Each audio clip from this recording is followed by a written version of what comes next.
Hello, hello mga kapitsa.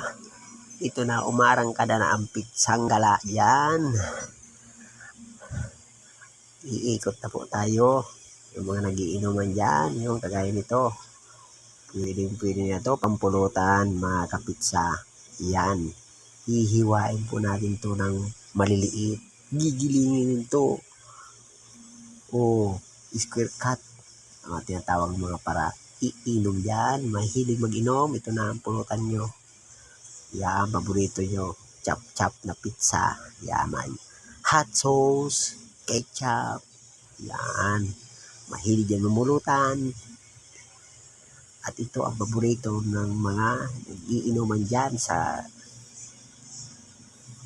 kalye. Yan. Ganyan, special flavor.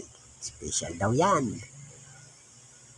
Yan, square cut para matagal maubos. Matatakaw din sa pulutan. Ito ang tama sa inyo. Yan. I-deliver na natin to doon sa mga nagiinuman. Yun sila. Eto na guys. Dadalhin ko na to. Yan ha. Yan. So, yan. Sakto na. Thank you guys.